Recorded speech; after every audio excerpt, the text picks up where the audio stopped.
This is and you using the little loving face emoji shows me that you do not understand what love is.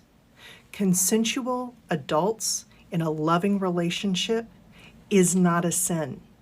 People being their authentic selves, including the gender that they know themselves to be, is not a sin. If your religion says that it is, get a new religion.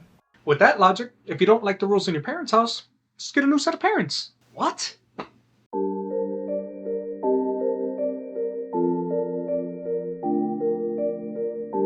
Once again, we have another progressive Christian wearing what seems to be clothing of a reverend.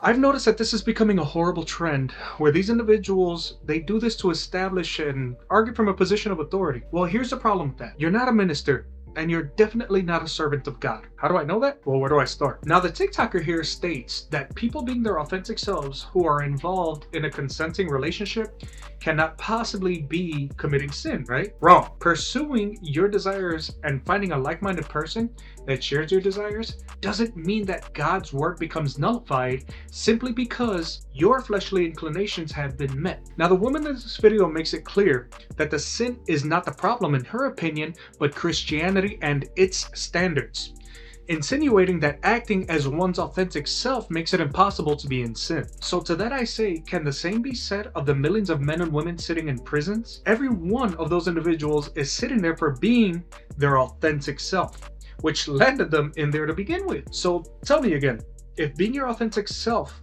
makes it impossible to be in sin, why are they incarcerated? On that same note, there was an incident recorded in the book of John chapter 8, where a woman was caught in the act of adultery and was brought into the presence of Jesus Christ to test what his response would be by the Pharisees. Now, did the Messiah say, hey, she's being her authentic self, man? There's nothing wrong with that. No, Jesus then famously said, let he who is without sin cast the first stone against this woman. And each and every person departed from the scene one by one. And in verses 10 and 11, Jesus stood up and said to the woman, woman, where are they? Has no one condemned you? And she said, no one, Lord. So Jesus said, neither do I condemn you. Go forth and sin no more. You see, guys, unfortunately, we live in a world where countless millions want to affirm sinful activity and call it loving, and it's quite the opposite. You're keeping people from a life of repentance, and that is honestly the ultimate form of hate, not love. The same way that we obey our parents out of love and respect, and we obey the laws of the societies that we live in, we should be obeying God's laws out of reverence and love for Him, because we owe Him the absolute most. Which is the biggest reason why I will absolutely not be lying to anyone about what God's laws are, about homosexuality, or any sin for that matter. The same way that Jesus showed us how to love someone through exhortation is exactly what we ought to demonstrate to one another as well. As always, guys, thank you so much for joining. Please, please, please be safe, be good, be blessed. I'll see you when I see you, and remember that tomorrow is not promised to anyone. God bless you, and have a good one.